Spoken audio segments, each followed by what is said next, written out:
season game with you three. How'd you like that feel and that look? And what are things you look at and go, no, we can get more of that the next time we're out there? I mean, we just have to look back at it. I wouldn't. We're not going to stress it too much. We obviously have, some things to work on. But it was just good to have everybody out there. Well, not everybody, but the three of us, and just get to play off each other and get a feel for it.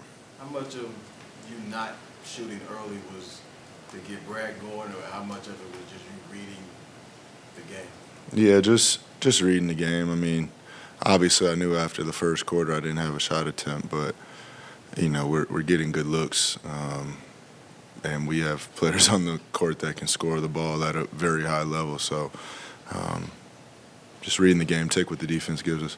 Is that something that you may see even more of, or was this an aberration that you're not taking a shot? It just depends on how they're defending. I don't go in with any, certain type of mindset, or I'm going to score tonight, or I'm going to overpass tonight. I'm just reading the game and trying to get the best available shot every time. To reading the game, how did you like the feel of having not just KD one pass away, but Beal one pass from that? Yeah, I mean, there's just so much space, so much opportunity out there, and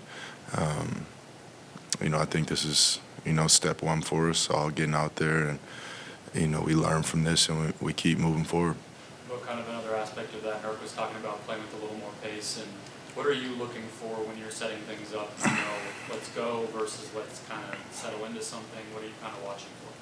Just let's go. That's my only mindset.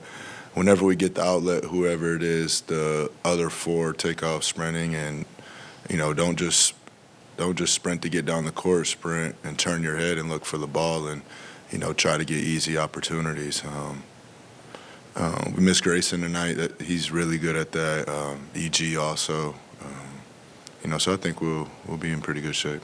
Playing off of what Brendan said about Nurk, what can you assess about that third quarter run when you took the lead over and you and Nurk were basically playing off each other and pushing that drive? Yeah, I mean, he can do so many things out there well. I always talk about his IQ, but his super competitive too. He'll bring his matchup to the block and be super physical with them and make them, feel his presence. And, at the same time, those small windows on our backdoor cuts, he can always deliver that.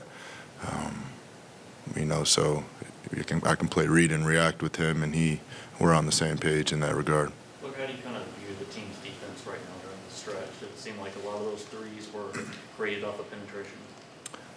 Yeah, I mean they run a lot of small ball. I don't know if we've seen much of that this year, where they have good spacing with 5 out, and they play a driving kick game. So obviously can be better with it, but giving up too many threes means you're over helping, which means the man that's guarding the ball isn't staying in front of the ball. So the most we can stay out of rotation, and what we say is show 5 or show 4, but stay home on those at the same time.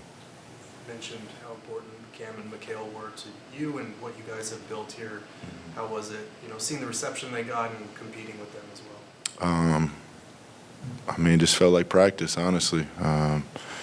Obviously, a lot of emotion there, a lot of feelings there. I, obviously keep up with them every night. And, my league pass, the Nets are one of my favorite teams. I have them starred. So if I'm not watching it, I'm getting an alert or checking box scores. Them guys are, it's bigger in basketball with them. Everybody here knows they're high character. And, they left their mark on this organization.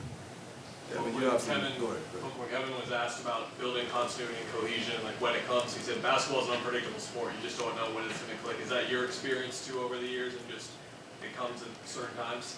I think just through experience, just being in the trenches, going through nights like this. I said it after last night, like you have to be able to learn in your wins and losses. You don't want to get too high, get too low. You go on a win streak, and the team feels like they're on top of the world and there's nothing wrong, and then you lose 3 games in a row and you feel like you're not going to make the playoffs. We can't be that type of team. I said it, like I said last night, our late game situation was super poor, and they threw a few press defenses at us tonight, and the spacing was a lot better. So, that's a good carryover. How do you balance between the eagerness to let's get fully healthy and see how it looks between building right now, like you're saying? It's definitely a balance. I'm not the guy to be like, let's push it off and, we'll figure it out once it gets closer to playoffs. I understand the importance of all these games. Like I said, every team has different coverages. They have different offenses. Tonight we're running 5 out, so each game is a new test that later down the line you might see in one of those crucial moments. So locking into it and try not to make the same mistakes over and again. Devin, why do you think Cam and Mikal connected so well with the fan base? With the fan base, they're just high character guys. They're involved in the community. Both of them are well spoken, well educated. They come from great families. Really everything you want. And then I haven't even mentioned their play yet, and that's obviously both 2 all-star level players. And they play hard every night, and that's what this city loves. I know that after they were your rookies, but did you think that you would have that kind of friendship with them when you first initially got around them? Did you foresee having the kind of bond you have with those? Day one, yeah. A lot of personality with those guys too. The Villanova, North Carolina, Pittsburgh for Cam, those guys are super smart. They're just highly educated, and that translates directly to the court. Devin. Change with the bench near the end of the fourth quarter. Was it Claxton or someone on the bench that said something? Yeah, just protecting my teammate. Devin, Nurk was wearing your shoes tonight. Yeah. Gave him the stamp of approval just now in the locker room. What's your reaction to seeing teammates wear your shoes? It's hard to put the words. Even last night, KD wearing them on the sideline, it's really a dream come true. Something that I've literally had real vivid dreams about, and to see it come to light. It's a way that I just want to share my story, and everybody is a part of the story. So to see people actually rocking them and liking them, and being surprised about how they feel. Everybody in the locker room got them tonight, so they put their foot in them, and it's I wasn't expecting them to be this comfortable. So it's all been great reviews so far. I saw your post with PJ wearing them. Is there another player in the league that you want to get a pair to and see them? Mikal, yeah. Trying to get him some all yellow ones. Bring back what he used to do here. 2 years straight. Yeah, 2 years straight. I don't want to be too many people. People that I have authentic relationships with.